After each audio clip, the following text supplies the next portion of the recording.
जाए सुन के सो में। तो अगर ठाकुर जी सुबह को राग बजा रहे हैं संध्या में, तो सूर्य दोबारा उदय हो जाते हैं। क्यों? ठाकुर जी सुबह को राग बजा रहे हैं। और अगर ठाकुर जी भोर में रात्रि को राग बजा रहे हैं, तो अभी अभी सूर्य उदय भयो, तुरंत अस्ताचल को चलो जाएगो, चंद्रमा आवेगो। क्यों? ठाकुर जी रात्रि को राग बजा रहे हैं, सवनस राग बजाते हैं। मतलब सूर्य चंद्रमा बिल्कुल तैयारी कर लें, जैसे ही ठाकुर जी वेणु लेकर के अपने अधर पर धारण करें, सुई सूर्य चंद्र में लड़ाई है जाए। ये कौन सा राग बज रहा है? और केवल इतना ही नहीं, यहां पर वर्णन करते हुए कह रहे हैं, सक्र सर्व परमेष्ठ पुरोगा कवय आनत किंदर चित्ता। सरस्वती जी और ब्रह्मा जी आकाश मार्ग में कान नीचे की ओर करके ध्यान से सुनते हैं ठाकुर जी की वंशी को, और सुनकर के नए नए रागों की रचना करते हैं। स्वयं संगीत की अधिष्ठात्री सरस्वती जी ठाकुर जी की वेणुवाद्य को सुनकर के रागों की रचना करती हैं। सोचो ठाकुर जी कैसी वंशी बजावे, सामान्य नहीं है। ठाकुर जी की वंशी वादन होते ही गैया चारा चरना भूल जाती है। बछड़ा बछिया जिनको दुनिया की कोई ताकत नहीं रोक सकती दूध पीने से, अपने मैया के थन में मुख लगा करके जैसे ही दूध पीना शुरू करते हैं, ठाकुर जी की वंशी सुनते ही वहीं रुक जाते हैं। गिरिराज जी के पर्वत पिघलने लग जाते हैं, आकाश में बादल स्तब्ध हो जाते हैं, सूर्य चंद्र अपनी गति भूल जाते हैं। सारे वृक्ष जो जड़वत खड़े थे सब नीचे की ओर झुक जाते हैं। अरे कहां तक है? यमुना जी का जल जो बह रहा है प्रवाहित, वो स्तब्ध हो जाता है, रुक जाता है। ब्यार बहना भूल जाती है, हवा चलना भूल जाती है ठाकुर जी की वंशी सुन करके, सब स्तब्ध हो जाते हैं। गोपियां वर्णन कर, कल वेणु गीत सुनाएंगे, बड़े पूरे भाव से सुनाएंगे। ठाकुर जी जब वंशी बजाते हैं तो व्रज की स्थिति क्या होती है। तो जब ठाकुर जी वंशी बजाते हैं तब क्या दिखता है कि आकाश मार्ग में खूब सारे विमान प्रकट हो जाते हैं। यहाँ इंद्र का विमान है, वो ब्रह्मा जी का विमान है, ये वरुण देव का विमान है, ये उनका विमान है, और सब विमान में बैठ करके अपने सपरिवार ठाकुर जी की वंशी सुनने आते हैं, सारे देवता। एक दिन मधुमंगल सीधामा ने देख लिए, लाला तू जब बंशी बजावे तो हमने देखी है ये सोने सोने जैसे विमान चमके ऊपर थे, और ऊपर थे चार चार भुजा वारे, पांच पांच मोह वारे, सबरे देवता नीचे की ओर देखें।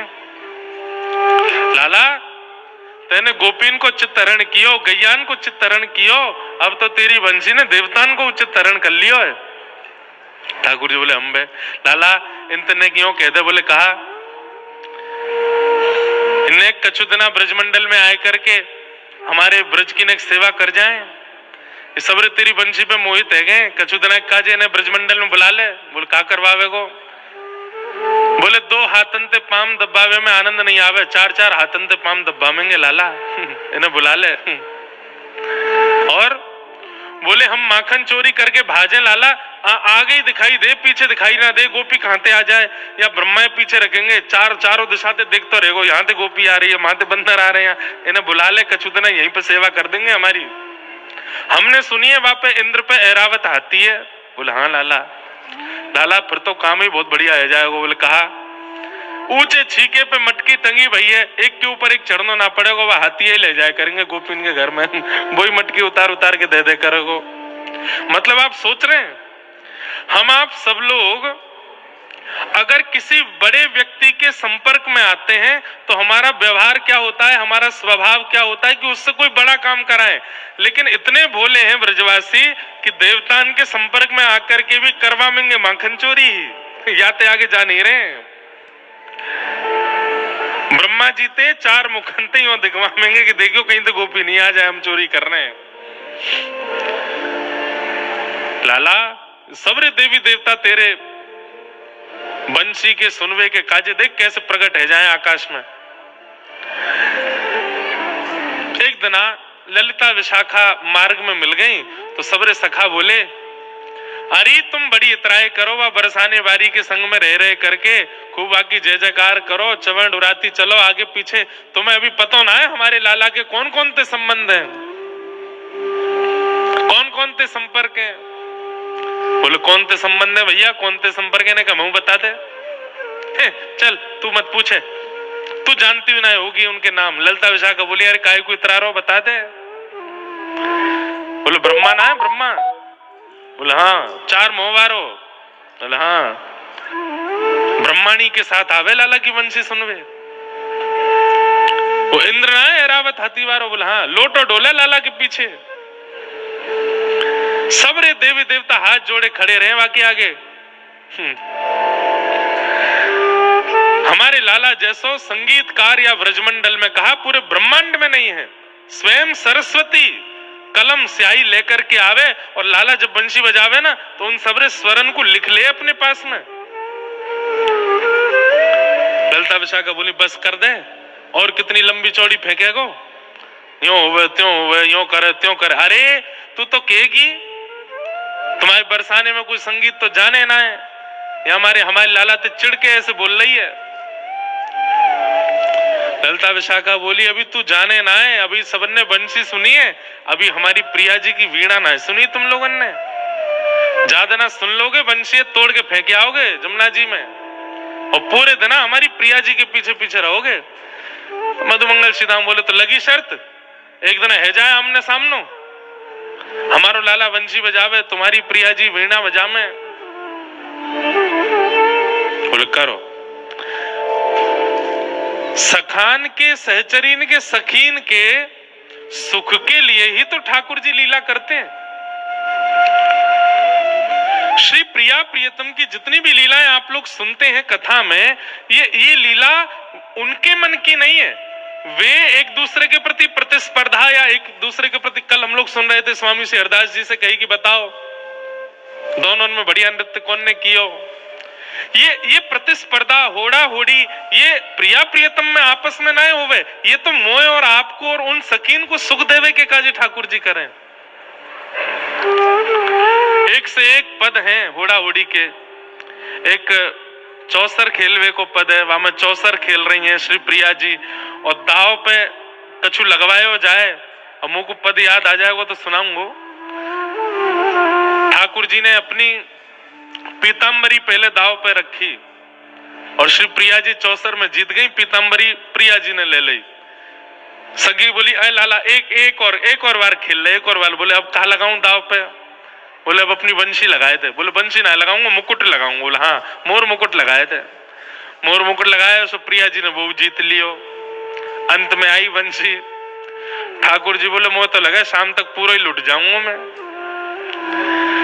वास्तविकता क्या है, जो जो प्रिया जी जीतती जा रही हैं वो धारण करती जा रही हैं। पीतांबरी जीती तो पीतांबरी पहन ली, मोर मुकुट जीतो तो मोर मुकुट धारण कर लियो। अब सब सखी कह रही हैं हे प्रिया जी सुख तो तब मिले जब मोर मुकुट भी आ गए और पीतांबरी भी आ गई, न कर में वंशी हो राजा है, या वंशी को रखवाओ दाव पे।